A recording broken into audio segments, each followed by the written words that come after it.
అందరికీ నమస్కారం.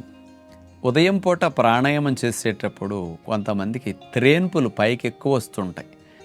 ప్రాణాయామం చేయనప్పుడు అంత రావు, చేసేటప్పుడే పైకి ఇట్లా ఎక్కువ వచ్చేసరికి ఏదన్నా డౌట్ వస్తుంది. ఏదన్నా అయ్యిందా, నాకెందుకు ఇట్లా వస్తున్నాయి అనే సందేహం కలుగుతుంటుంది. ఎవరికైతే కాస్త గ్యాస్ట్రిక్ సమస్యలు ఎక్కువగా ఉంటాయో, అజీర్ణ సమస్యలు, ఇలాంటి వారికి గ్యాసెస్ ఎక్కువ ప్రొడ్యూస్ అయ్యి పొట్టా ప్రేగుల్లో గ్యాసెస్ కొద్దిగా స్ట్రక్ అయి ఉంటూ ఉంటాయి. ప్రాణాయామం చేసేటప్పుడు ఈ భాగాల్లో కదపటం వల్ల ఆ స్ట్రక్ అయిన గ్యాసెస్ కూడా ఫ్రీగా మూవ్ అవుతున్నాయి. పైకి గ్యాసెస్ కదులుతాయి. పైకి వచ్చిన గ్యాసెస్ బయటకు పోవాలంటే మరి త్రేన్పే కదా మార్గం.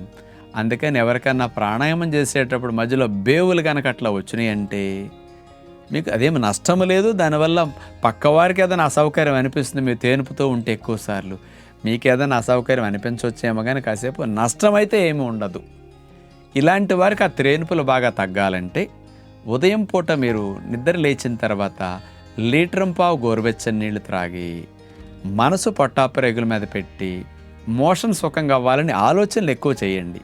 5 నిమిషాలు 4 నిమిషాలు అటు ఇటు నడుస్తూ మీరు అలా చేస్తే ప్రేగుల్లో కదలికలు బాగా వస్తాయి. అట్లా కదలికలు వచ్చినప్పుడు మీరు మోషన్కి వెళ్ళండి, ఫ్రీగా మోషన్ అయిపోతుంది.